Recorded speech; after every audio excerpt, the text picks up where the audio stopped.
and Councilor Ventura will be joining us in due course.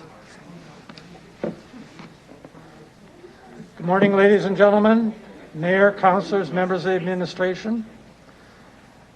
I would like to call the meeting, the Executive Committee meeting, public meeting, to order for Wednesday, March 3rd, 2021. We have joining us on Teams Councillor Bresciani and Councillor Zakidniak, and Councillor Fendura will join us on Teams a little later. I remind those on Teams, something of which I had a lot of experience, to pay attention to your microphone and your video camera. They should be off unless you're speaking. With that, I'd like to call the meeting to order. And could I ask for a meeting to approve the motion to approve the public agenda? Thank you very much, Councillor Moll. Any objections? Seeing that the public agenda is approved, a motion for the adoption of the minutes of the Executive Committee Public February 17, 2021. Could I have a motion to approve the minutes? Thank you very much, Councillor Stevens. Any objection, addition, or alterations to the minutes? Seeing none, I declare the minutes approved. Our first report is EX 2117, City of Regina Projects Investing in Canada Infrastructure Program. I'd like to call on the City Manager to introduce this topic. Thank you, Mr. Chairman. So the report before you seeks council endorsement on 2 transit-related applications under the COVID-19 resiliency stream of the Investing in Canada Infrastructure Program, or the ICIP. So the ICIP is a multi-year federal, provincial, and municipal program, and the City of Regina is set to receive a total of $326.5 million in funds, with the city's share of that being 26.7%. So these 2 projects are specific to the COVID stream, and this one-time funding envelope was announced last September with a short turnaround time for applications. So eligible projects must be related to COVID recovery. They need to be shovel ready, and they have to be completed by December 31st of 2021. So these 2 transit projects fit the criteria and will help promote safe physical distancing between transit operators and passengers. The first project will replace the temporary vinyl barriers that were put in place as a part of our COVID-19 measures that separates the bus operators from passengers with permanent hard plastic shields. And the second project will install self-securement stations, which allow transit passengers to safely secure their mobility devices without the assistance of a bus operator.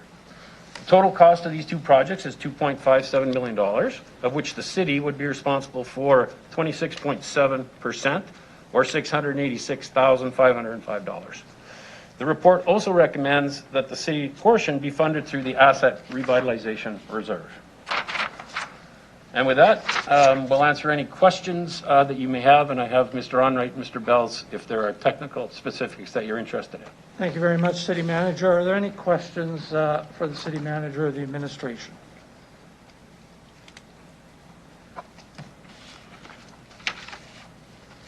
Any questions from people on Teams? Councillor Moll. It's not really a question. It's more I just want to thank administration for bringing us forward, applying for this application. I heard about this on my campaign. Councillor Moll. Yeah. This section's for questions. Sorry? I'll ask for someone to move the motion, and perhaps you'll move the motion in due course, and that's the time for statements. No problem. Thank you very much. Councillor Stevens. Yes, Councillor Stevens. Thank you very much. So with regards to the shields, I was wondering if you could comment a little bit more on what prompts this. I have an idea, but I also know that there have been incidences of assaults against operators. This isn't just a COVID prevention. Can you comment a little bit more on that, please? So through you, Mr. Chairman, yeah, I think it serves a number of purposes, and these are conversations that we've been having with the Amalgamated Transit Union for quite some time. So first of all, it's about the physical separation in terms of the risk of whether it's COVID or whether it's some future health issue in the future. But it is also about protecting the drivers, and having those permanent shields in place removes any opportunity for physical interaction. There have been a number of assaults across North America. We've had a few assaults here in Regina, and this is a measure that will, serve those two purposes and protect our drivers, and ensure that there isn't that physical interaction or contact between our customers and our staff. Thank you. Through the chair, the shields, would they, as we upgrade our transit fleet, do you have any knowledge of whether or not the shields can be taken out and installed in new buses as we purchase them? Through you, Mr. Chair, we'll refer that to Mr. Bells, obviously our Director of Transit and Fleet, and I'm sure he'll have that information. Mr. Bells. Thank you. Through the chair and councillor, that is an option, and we are reviewing that if we would take that component out of an existing bus and put it into the new bus. But there is a life expectancy as well for the barrier itself. We find it best that the new bus comes with the factory installed barrier in place so that we have that adjustment there and we have that parts from the old bus that we can salvage. Okay. Thank you very much. That's all. Are there any further questions from members of council present or on Teams? Councillor Sakidniak, I understand you have a question? Yes, I do. Thank you. I'm just, I'd like some more information about the asset revitalization reserve through the chair, please, which that's not ringing a bell for me. So just more information about this reserve and how much we have in there. Through you, Mr. Lacy. through you, Mr. Chair. So the asset revitalization is a reserve along with our general fund reserve, which I say is our probably two most flexible reserves. The asset revitalization reserve is really focused around having funds in reserve to put towards capital projects in our capital plan, and specifically to take advantage as well of opportunities that might arise, such as this, to leverage third-party funding as well. And the asset revitalization plan, its primary funding source is in any particular year if our investment income is higher than what we budgeted. Under bylaw, we have the ability to transfer some of that surplus over to the asset revitalization fund. So that's the source of funding. There's 11.7 million currently sitting in that account. Thank you very much. Anything further, Ms. Kenyan? We can't hear you. Is your microphone on? No, it wasn't. Thank you. I do have another question. So this one's about the self-securement stations. So I understand that this is it'll be helpful in terms of physical distancing in relation to COVID. Do those have what purpose outside of COVID? What other benefits will those have for bus riders outside of COVID, or just in general? Through the chair, please. Thank you, City Manager. So through you, Mr. Chair, I think it's important that some of those first mobility devices were installed prior to COVID. Obviously, having them in place, eliminates the need for that interaction between the operator and the customer. But it does provide a level of independence for the individuals that are accessing the transit system. And I may just ask Mr. Bells to comment further. Thank you, and thanks. And through the chair, through you, Mr. Chair, the other benefit of these securement stations is efficiencies for our operators. So they're not physically getting out of their seat, coming back to the mobility station, attaching the 3 or 4 point harness technique that we have today. Again, they stay in their seat. There's independence with the customer. The arms drops down and secures the mobility station in there, and we can stay on time a lot better. Thank you very much. Councillor Kidniak, any further questions? No, that's all. Thank you very much. Thank you very much, Councillor LeBlanc. Thank you. My first question is, I see the about $2.5 million price tag. Can I get some clarification on how much of that is for the shields and how much of that is for the mobility station, please?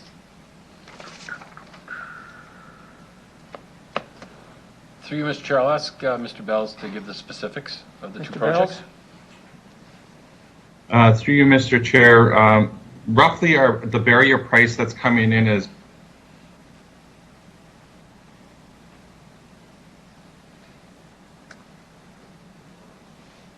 Mr. Bells, you're frozen.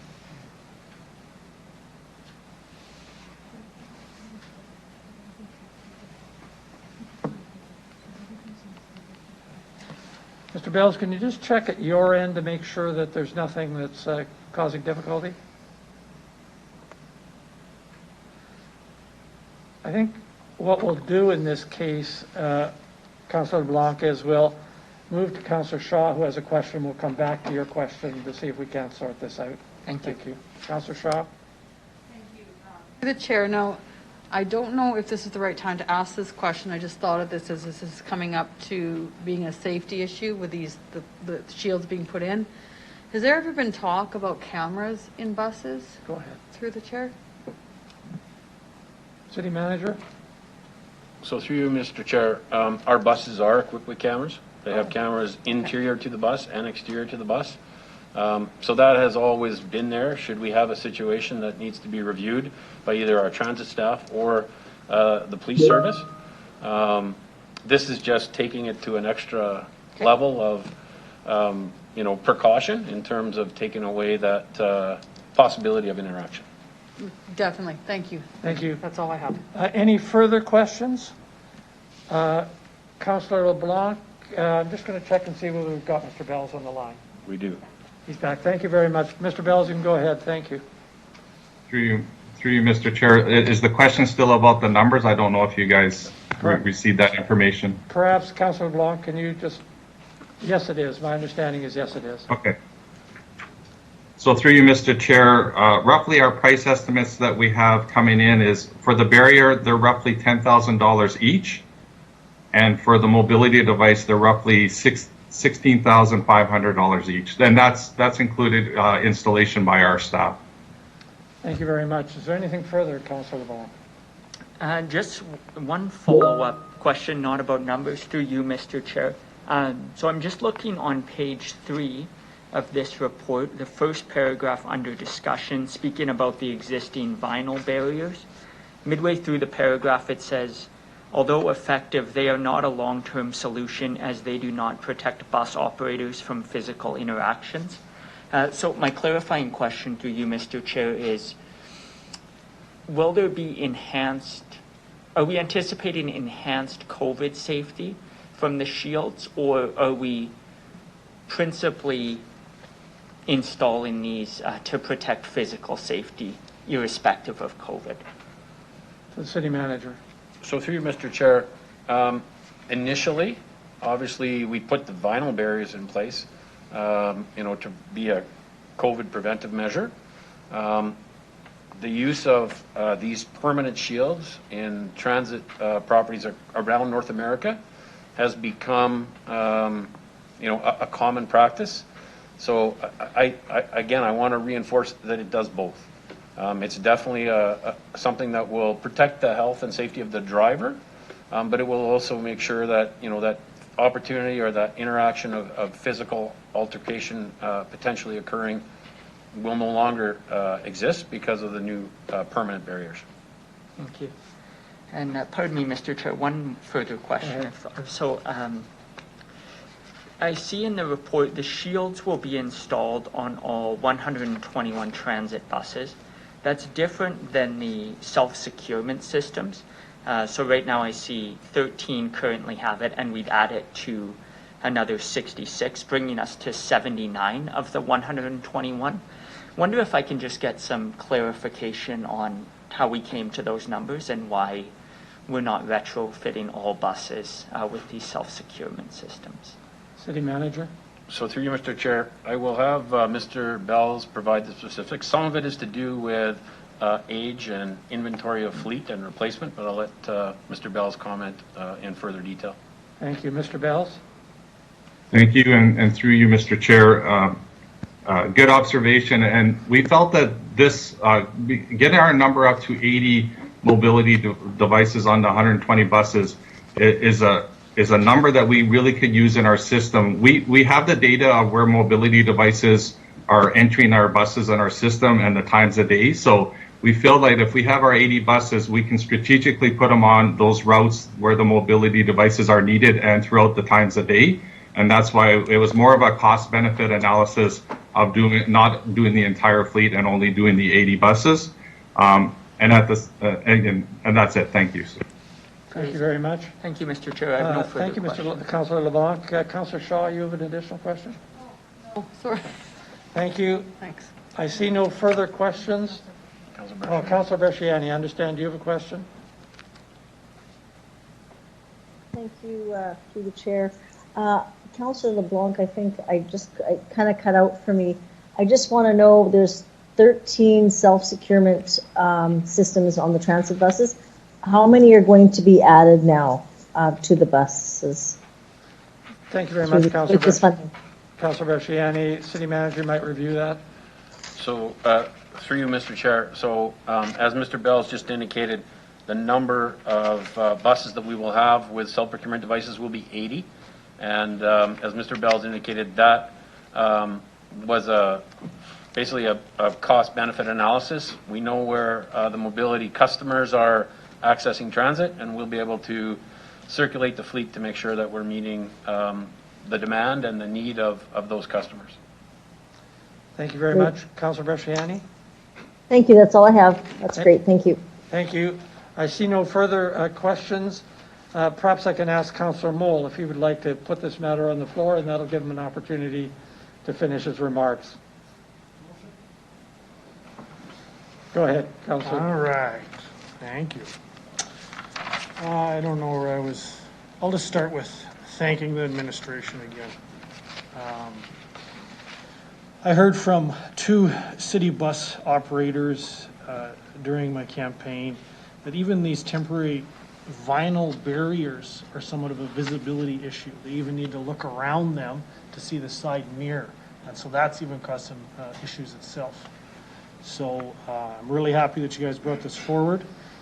Also the hands-free mobility securement unit as well. That's fantastic. I've heard a lot of issues with mobility. So I'm going to be supporting this. Thank you very much. Thank you very much.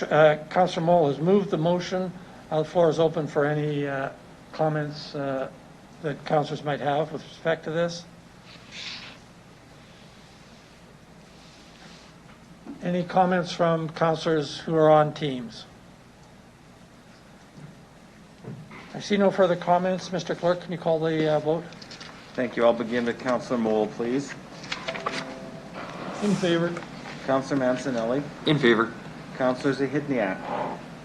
In favor. Councillor Shaw. In favor. Councillor LeBlanc. In favor. Councillor Findera, are you on the line? Councillor Bresciani.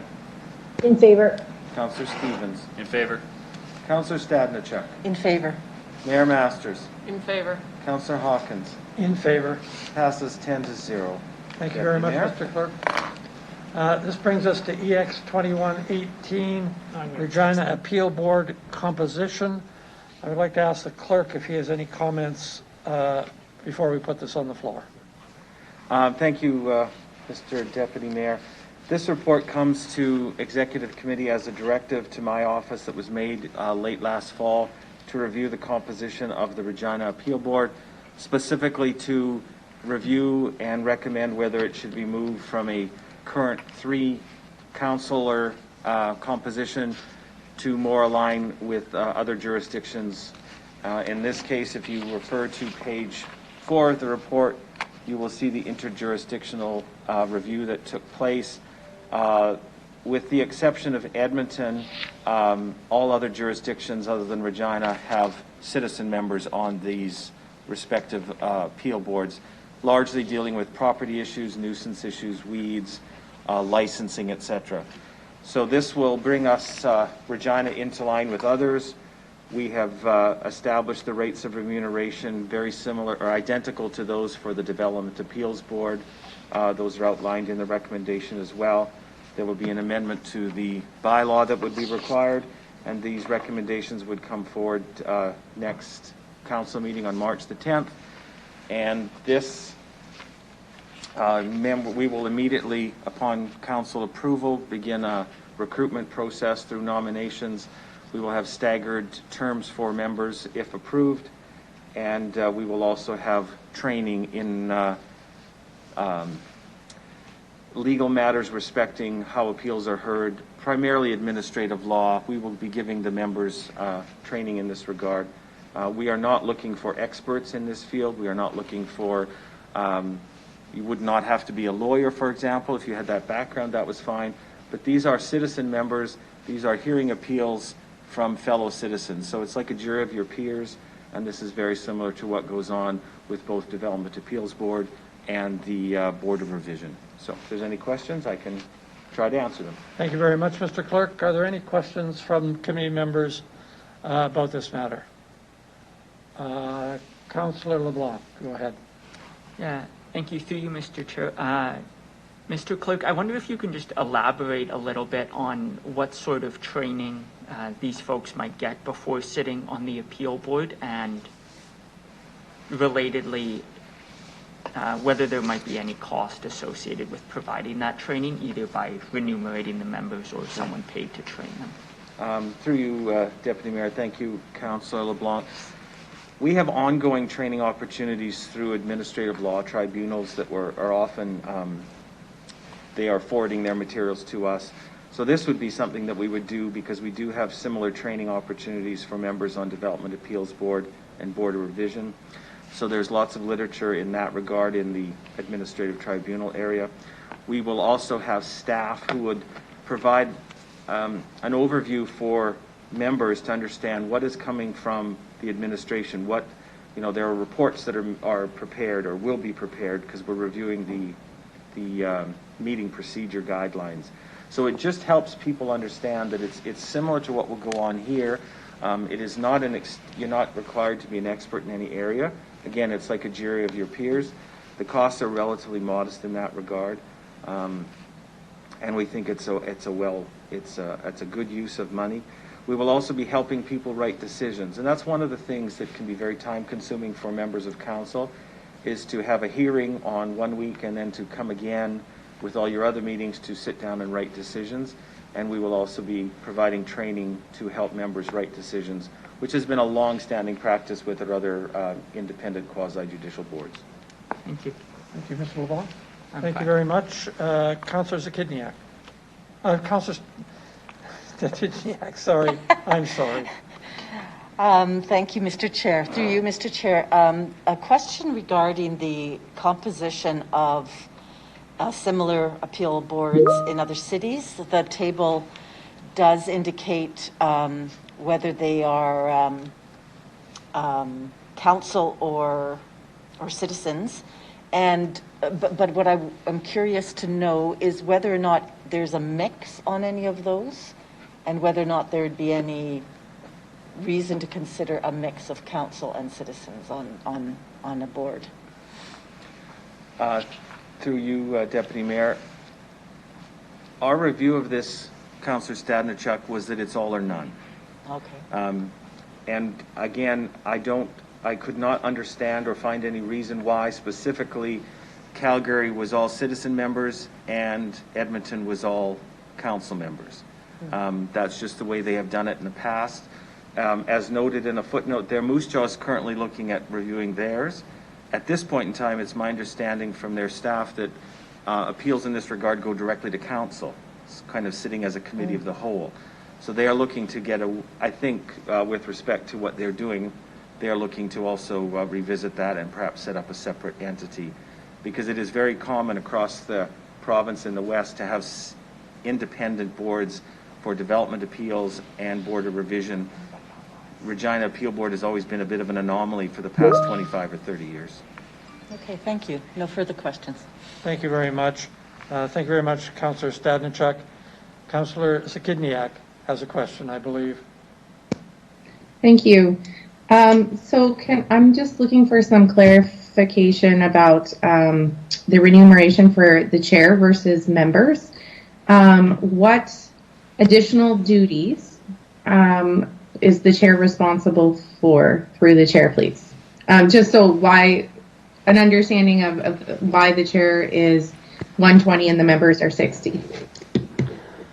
Through you, Deputy Mayor, to Councillor Zahidniak's question, we are basing that on the current practice with respect to the Development Appeals Board. Again, the chair of the meeting typically is also being responsible for running the meeting, being that interface with the public. They have a little bit more of, I would say, a communications or a public relations role to play. And I also think that there's an understanding that as chair, they're also trying to facilitate some consensus discussions and decisions taken by members when they have their subsequent appeal meeting. So that's the reason for it. There's a little bit more time involved, but I don't believe it's onerous in any regard. Thank you. Anything further, Councillor Zakidniak? Yeah, I do have a couple more. So regarding writing the decisions, is this something, can you give me some more information about that process, how that works? Yes, through you, Deputy Mayor. What happens, and I may ask actually, Councillor Mancinelli may wish to add into this, or Councillor Stevens, who were recently on the Regina Appeal Board. What it is that the written decisions will not be extensive, but you will need to just write the decision, provide the rationale, and some of that information will be already available, provided to you as members. It can be found in the reports written by administration. So it's not as if members are going to have to dig into legal matters on their own. Keeping in mind that the board also retains an independent legal counsel currently with the law firm Durand, Rath, Johnson. So part of it is just to write decisions, because people still have the ability to appeal the decision of the RAB to the courts. And what we have found is that is one of the things that we are reviewing with our procedures, and we will also be working with the independent legal counsel to ensure that we tighten up the writing of those, because it's one of the important things with the courts, as was referenced in the document, that appeals can be further lost or complicated at the courts if we aren't writing good, solid decisions. Thank you very much. Anything further, Councillor Zakidniak? Yeah, I have one further question, and then I have a comment. So with the comment, like me to say, I'm going to ask you to hold your comment till the debate, but go ahead with the question. Great. So my question is about the time frame. I believe May 1st? Yes. So is that seen as the soonest feasible time to transition this to a citizen board? Is like, so that time is to give enough time to do all the things needed in that process? Like, is there any cushion there? Could it be sooner? Through the chair, please. Through you, Deputy Mayor, I think one of the things that Council will remember, or Executive Committee will remember, that when we appointed members in late 2020 or early 2021, it was with a commitment that we would move as quickly as possible with this recommendation. So I understand that the three current councillors on there are looking with respect to getting this moving on sooner rather than later. We picked May to give us a little bit of a cushion, because we need council approvals next week. Then we would run an advertisement for, I would say, a couple of weeks. That takes us easily till the end of March, first week of April. We would then have to review the applications, bring it to Executive Committee and on to Council. So perhaps the middle of May at the very earliest, but we also have to build in some training time. So that's why we figured by the end of May we could reasonably get all of this complete, unless we ran into any obstacles. Thank you very much, Mr. Clerk. Councillor Zakidniak, is that your last question? I think you were saying the end of May. Did you mean the end of April? Like, it is effective May 1st. I think you just potentially misspoke. Yes, I'm sorry, I misspoke, yes. And again, okay. Without trying to jinx anything, that of course assumes that we're going to get interested applicants. Okay. That's fair. Okay, thank you. That concludes my question. Thank you very much. Councillor Bresciani. Thank you, Mr. Chair. That was my question. I think this with having some kind of payment, this will add, some interest to being on this, which I think I appreciate. But my question is in regards to the term limits or the term. 3 years. Now, can you just elaborate on that in regards to, is that someone can sit on for 1, or is it a maximum of 3 year? How would that work through you? Thank you. Through you, Deputy Mayor. To Councillor Bresciani, when we looked at with the staggered terms, we are looking to stagger them. Potentially, we may appoint some people for 1 year, some for 2, and some for 3, so that we have an ongoing board membership, that we don't see a complete renewal of the board all at one time. It's to build in continuity. It's to build in some broad-based knowledge. So the only stipulation is that people cannot serve for more than 9 years in total. So, for example, if it turned out that there was an individual who could never commit to more than 1 year, but turned out was still available, he or she could be appointed for 9 one-year terms. It's just giving us maximum flexibility, and it particularly allows us to stagger the appointments so that we build in the continuity, so that on a particular day, let's say January 1st, 2030, we don't have 5 new members and nobody knows what's going on. So, thank you very much, Mr. Clerk. Thank you. Through the chair. So just to be clear, so when we get this list of people coming forward, some will be on for 2 years, some may just be on for 1, and then some might be on for 3. That would be determined by the committee. Like, they all won't be 3 years. It'd be determined. Some will be on for the 1. Some will be on for, is that accurate? yes, through you, Deputy Mayor, that's correct, Councillor Bresciani. And I would envision that when we run the advertisement, we will ask people for their preference. Would they like to sit on 1, 2, or 3 years? Because some people may only be able to commit for 2, or they might say, I'm not sure if I would be able to do that. But yes, the final decision on the staggering of the terms will be up to Executive Committee. Thank you, Mr. Clerk. Mr. Councillor Bresciani? Thank you. That's all I have. Thank you very much, Mr. Clerk. There'll be many people disappointed to learn this morning that they can only serve for a maximum of 9 years on the RAB. Councillor Mole.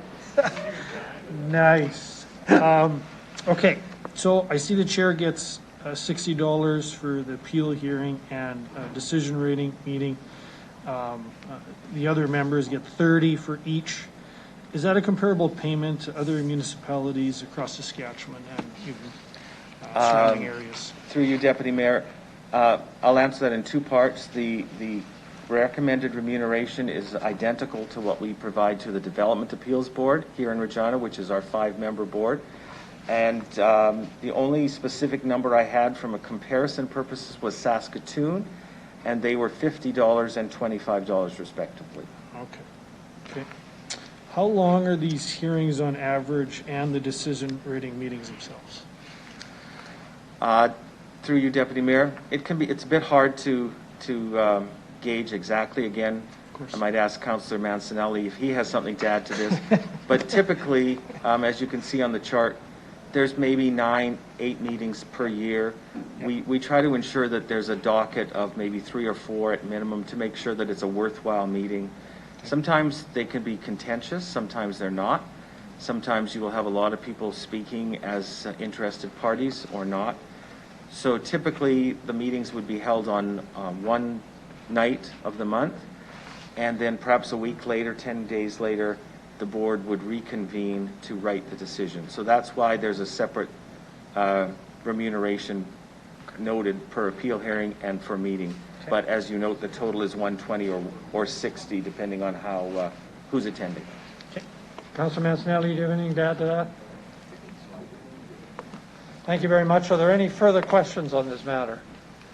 Hearing none, Councillor Zakidniak, would you like to put this on the floor and make the comments that you indicated you'd like to make? Sure, thank you. So I move. Do I need to? So I move to. I move this report. Is that what I'm doing? Okay, and now I can make my comments. Yep. Thank you. So I am one of the people who is on this board while we were waiting for these recommendations. And I just wanted to note that I've already experienced why moving to a citizen-only board is, in my opinion, a better idea. I've already found myself in a situation where I felt very uncomfortable making a decision because one of the appeals was somebody from a prominent resident in my ward who made it clear that they knew that that their counselor was on this appeal board and hinted not so subtly that there would be repercussions if the decision didn't go the way that they wanted. So I just wanted to, Councillor Stadnichuk had asked about a mixture. I just wanted to give my support for this new structure because, and that was the first meeting. There's been one meeting and I already ran into an incident where there was a clear feeling of potential conflict of interest or, repercussions for if I didn't vote the way that somebody wanted. So I can understand why we would move to this, and I support that. Thank you very much. Any other comments on this? Are we ready for the vote? Call on the clerk. Oh, I'm sorry. Councillor Mancinelli. I'd just like to comment that I'm very pleased to see this going towards a citizen-run committee. This has been a very hard committee to participate on. It was definitely not my first choice, but a necessary evil I took the duty to. I don't really relish judging my fellow citizens in this committee level and having to participate as a politician in the city. It's very, very awkward and hard to go off both sides of the fork like that. So, thank you. Thank you very much, Councillor Mancinelli. Any further comments, Councillor? No, I see no further comments. Thank you very much, Mr. Clerk. Call the vote. I'll begin with Councillor Zahidniak, please. In favor. Councillor Shaw. In favor. Councillor LeBlanc. In favor. Councillor Bresciani. In favor. Councillor Stevens. In favor. Councillor Stadnichuk. In favor. Councillor Moore. In favor. Councillor Mancinelli. In favor. Mayor Masters. In favor. Councillor Hawkins. In favor. Passes 10-0. Deputy Mayor. Thank you very much. Could I have a resolution for private session? Thank you very much, Councillor Blanc. Any opposed? We'll move into private session. We'll take 5 minutes and begin then. Thank you.